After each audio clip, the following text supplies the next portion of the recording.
Jalen McDaniels, a guy that people went from like hating that trade, and now everyone wants him to start in our starting five. It's funny how the Sixers fan base just kind of like goes. And I mean, that's a matter of days that you and your people are suggesting this. Last time we talked, you and your people suggested that it was the trade. We lost the trade. Yes. This time we talk, y'all talking about he should be a starter. What are you talking about? Makes no sense. People are I don't know, ridiculous. On that topic, I know that we haven't had any games, so they just really don't know what to talk about. The topic the other day, though, I said I still like that trade for us, so I didn't flip flop. It's not really much you, Tej. It's a lot of these fans that like say, "Oh, fire Doc," and the next day, "Oh, actually, Doc's actually all right. Let's keep him around a little bit," and then back to fire Doc when we lose a game. But like, I understand that from a coaching standpoint. That's not new. Yeah. I'm just saying from a player's point. This is we just spoke a couple days ago. I know. People are reactionary, man. We played one game since then. Thybulle has a 4 of 6 game from 3, and they wish we played one game since that day. And you all went from he shouldn't have got traded here to now he should be starting in front of Tobias. Man, come on, man. What are you and your guys talking about, Marcus? What are y'all talking about? I don't know. Where y'all get this stuff from? Hey, I'm convinced you and your people just say stuff just to throw it out there and get a reaction. I'm convinced that's what you do. I honestly, when I see these there's a lot of truth to that. I think that's. I mean, we kind of talked about like the hyperbolic bullshit that we see on like the hot take shows, but like I think fans contribute to that stuff too. I mean, a lot of the trending Twitter topics. That's why these hot take shows get some of the stuff. They see the trending stuff that's going on by fan bases. But what do you think of that? Obviously, we talked about it wasn't a good trade for us the other day, but like what do you think about the potential? I don't think it's potential, but of Jalen McDaniels starting over Tobias, or at least the fan hoopla behind that. I don't. Are we so? Has Tobias started this whole season? Yeah, he started the whole season, right? Yeah. We just had a conversation about us possibly catching Boston, right? And now we're talking about changing the lineup. Yep. The last time we changed the lineup, how did that go? Maxey, you mean? Yes. Well, it depends on where. Are you talking about? No, I'm saying from individual. Do you think it helped Maxey? Oh, individual? No, it did not. Okay. Do you think? We had a topic about that. Was it the bench start or was it the minutes though? Yeah. So if he's not going to start, then so you're not going to start McDaniels and play him the same amount of minutes. You're putting him in the starting lineup for a reason. He'll play a little more. He'll steal some minutes from Tucker and Harris. My question, first off, we're a good place in the Eastern Conference. Yep. A few games back from 2 game, whatever, back from second place, 4 games or so back from first place. And we're talking about changing the starting lineup. Makes 0 sense. Anyway, then you're talking about taking the guy out of the starting lineup at a position that. So you and your people would rather take out Tobias and put him beside PJ instead of taking out PJ and putting him beside Tobias? That's my question to you and your people. Yeah, it's a little weird because I did deep diving and we haven't really done that lineup that much. I'm trying to think of what Marcus and his people think about. You know what I'm saying? Like, what are they thinking? Like, when you just want to start a guy, is it that y'all get in that Tasia mode where y'all just say Tobias make too much money and you just want to take You brought it up, not me this time. I said in the Tasia mode. You quoted me. Since he makes so much money, you got to take him out. He's not playing good enough for the money. So let's put in the guy that doesn't make as much. So I'll give you like he's doing more. Punishing him for making too much. You make too much. You need to go on the bench. That probably contributes to what are you guys talking about, man? That's an expensive seat on that bench, by the way. Most expensive seat in the house. I will say this.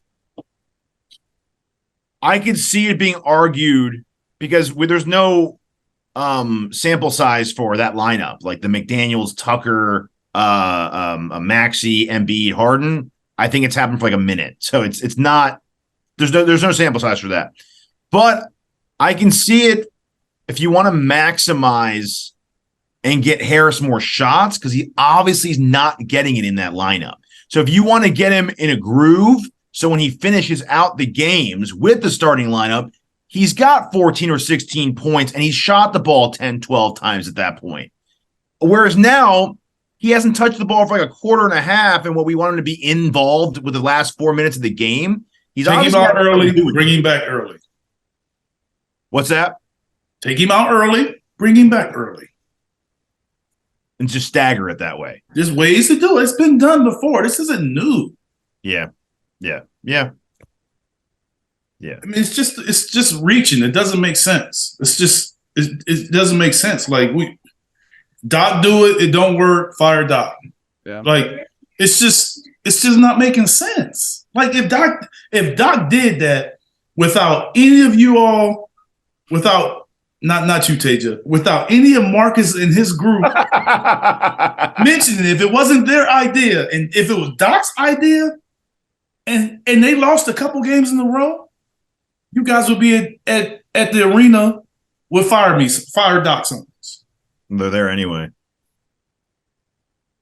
Well, it'd be more. No, but okay. But there is logic to it though, right? Like you're not saying try different things. You're just saying don't do the start bench thing. But you're saying stagger it differently to try to get him. This is something we've always said about that. Now I've always said it's going to be hard for Tobias to get shots with those other three guys. That was the off season. We talked about that. But we didn't have a guy. I guess their counter to that is we didn't have a guy that could possibly make that a little easier of a transition than McDaniels. We had Thybulle before. Well, isn't that what PJ is supposed to be doing?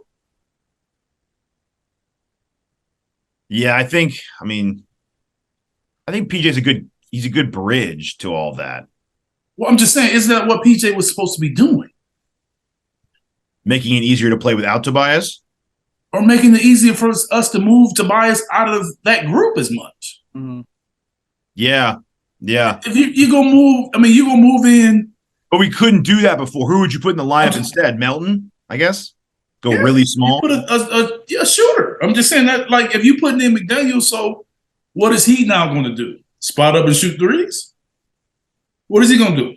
No. So is he a better shooter than Tobias? No, not at all. No. So what are we talking about? We're talking about having more of a spark on the bench, more scoring off the bench, because the Maxey thing didn't work. So and a way to get Tobias Maxey more thing didn't work. So now we're going to assume the Tobias thing is going to work? And a way for him to get more involved, I think. He would get more shots. But he can get more involved. It doesn't have to come from coming off the bench. You don't have to change the lineup to do that. You can change the rotation to do that. Yes. Yeah. But you don't need to change the starting lineup. You change the starting lineup, that's totally different. But you do agree that we talked about that during the offseason. That's not something that's new. Yeah. That's not something that's new. That's why his game isn't from a ability standpoint on the roller coaster. It's from the availability standpoint. He's on the roller coaster. He was pulling the trigger for the first half of the season. He's not doing that anymore. Well, teams aren't necessarily leaving him open either, like they did. He has a lot of pumps. He has a lot of pumps. But he's a rhythm shooter. So he's not a spot up shooter. He's a guy that can make spot up shots. But that's not what he does. So bringing him off the bench, and then if he come off the bench, I guarantee you, if he comes off the bench, James, Joel, or Maxey, one of them are going to still be in the game. Yeah. And that means he's not going to be option number one. Yeah. It reminds me of a few games ago where I forgot what game it was. It's not like if you guys think back, you probably don't remember how it went. How Detroit, when they won their championship and they made their run in the Eastern Conference, when I played, that they brought Corliss Williamson off the bench, and they went to him. He was the option. They went to him to him the whole time he was in there. That's not what we're going to do if Tobias is in the lineup or off the bench. We may go to him, but we're not going to force feed him. He's not going to be that number one option. It's not going to happen if James is out there. Definitely not going to happen if Joel's out there. And there's no way for those guys to play the amount of minutes that they're playing for him to come off the bench and then be showcased. It's not going to happen. They're not going to change the rhythm and the groove of the team right now. That's what you're doing. That's what you're asking to do. Yeah. So you change the rhythm, the groove of the team. It's not just messing with Tobias. It's messing with other guys too. Mm-hmm. Yes. Yeah. Is it worth it's the question to get Tobias in more of a rhythm? I mean, teams that can't make a change to get your fourth option, touch us. That's what we're asking you to do. I mean, that's what you're asking. That's what Marcus and his group is asking the Sixers to do. So just go around the NBA and tell me where that's done on a consistent basis. Not many teams have a fourth option as good as Harris on their team, though. Or do they not just have 1, 2, 3 as good as the Sixers? There are a few teams that have, we're one of 6 teams that have 3 20-point scorers. Yes. I saw that tweet earlier. Yeah. Actually, you know what's funny about that is, so someone posted that tweet. We're one of 6 teams. Let me find it. The combined record of the other 5 teams who have 3 20-point scorers in their lineup is 153 and 184. 31 games under 500. All young guys that are putting up numbers on a team the season's going to be over in a month. Yeah, so the other teams are Heat with Butler, Hero, Bam. Mm-hmm. Wizards, Beal, Porzingis, Kuzma. Mm-hmm. Hornets, Rozier, LaMelo, Oubre. It's crazy. That one surprised me. Warriors, Steph, Clay, Poole. And then Trailblazers, Dame, Simons, Grant. No, that's not a losing team. Those aren't losing teams. See, those are teams just trying to win. Yeah. Interesting though, right? Like 31 games below 500 combined with those teams. Yeah, I mean, Golden State's the one. I mean, they Golden State. You think of how many games Steph has missed. Mm-hmm. Yes. You look at Charlotte. How many games Ball has missed? Yeah. The Wizards one doesn't surprise me. I think if you look at all of those teams, the one similarity is they don't have a fourth option that's as, with the expectations because of his salary. Mm-hmm. That's what the Tobias it's the expectation because of his salary. Yeah. If his salary was PJ's, we wouldn't have the conversation. Yeah. It's kind of my point last week, though. No, I'm just saying, but that's not saying he's overpaid.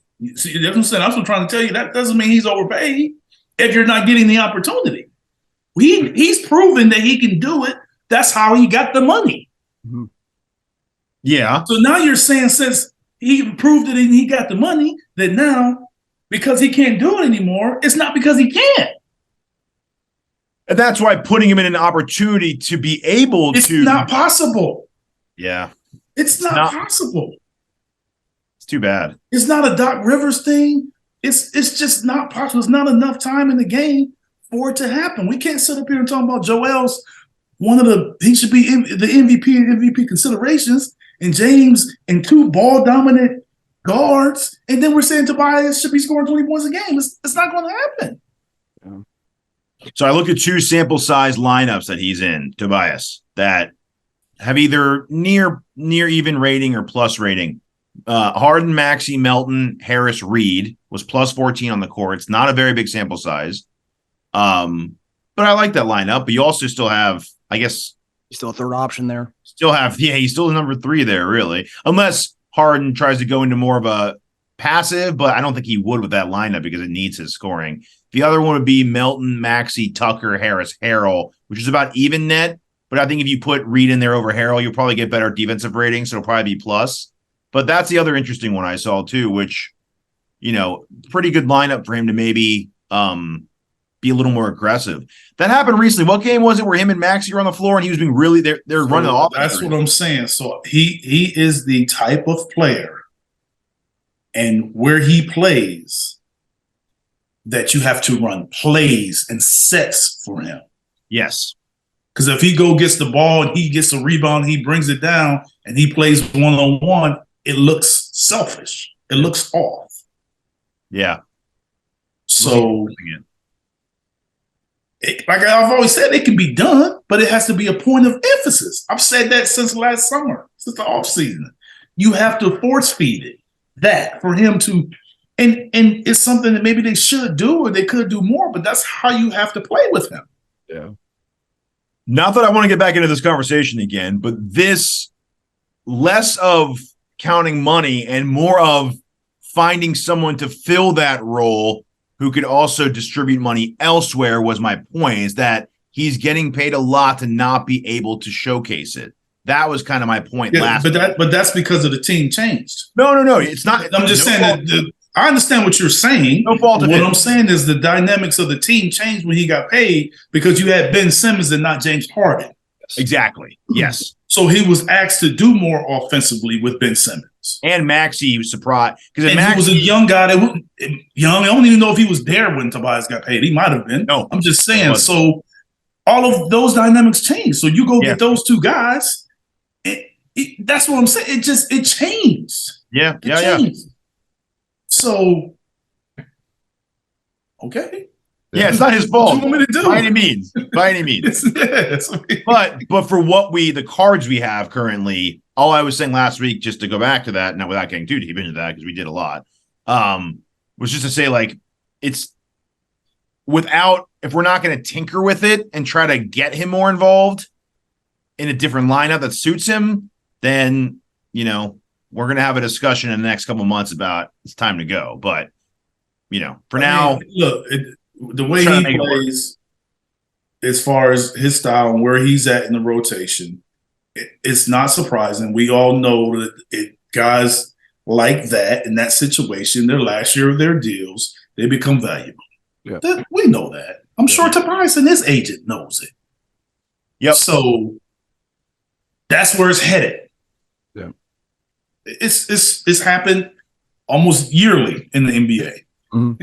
You know what I'm saying? Like almost every team has been in this situation. So, he's dealing with this too on his own team, who I compared it to last week and brought it up. John Collins, his shots are way down. His minutes are down. He's not as involved. They just have what did they do this past summer? DeJounte Murray. They brought in another ball dominant guy. Yep. Mm-hmm. Yep. Yeah. That's all I'm saying. That's all I'm saying, man. And I could swallow it easier if he was making John Collins money. So, yeah, but he's not. Like I said, he got his money when those guys weren't there. Yeah. Yeah. Totally. And for the record, that this is something I saw. This is my thoughts. This is just a question I want to pose. So you saw it. So there's people you follow. Yeah. That would be you and your people. I will say the one thing that a lot of people who wanted to come to this idea, right, the idea of doing this was we tried it with Maxey and it worked out. We worked out because when we brought him back, he had the confidence again. Maybe we do that with Tobias, we get his confidence back and then bring him back to the starting. Yeah, I don't think Maxey was lacking confidence. He was lacking, playing opportunity. Time. Yeah, minutes. Yeah. I just think, I'm forget benching. I just staggering them might be better though. I just want him to get look. I want Harris to get more of a group. Like I told you all before, when they took Maxey out the lineup, and I said they can shape it however they want to shape it. They can say whatever they want to say. It's a demotion. Yeah, that's what it is.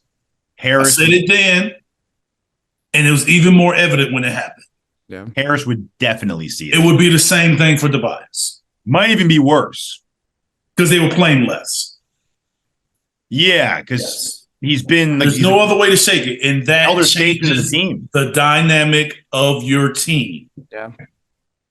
Yeah, and he's not a kid on a rookie deal either. He's like that changes the dynamic of your team. You paid me to be a big part of this. I've been, and you decided to take me out. Yes, it'd be really bad. So I made sacrifices to my game for the team, and what I get from it is you blaming me and taking me out the lineup. Yeah. And like Eric said to start this topic, I think a lot of Sixers fans want something to talk about. We're 3 seed right now. We're one of the hottest teams in the league right now. So this last thing we're thinking about is making a lineup change. I look at McDaniels is showing us, giving us that energy off the bench. So continue. And then he can keep doing that for us. Yeah. And it'll be maybe it'll be a game where he's doing it and his minutes go up. Yeah. It doesn't have to start him to play more. Yeah.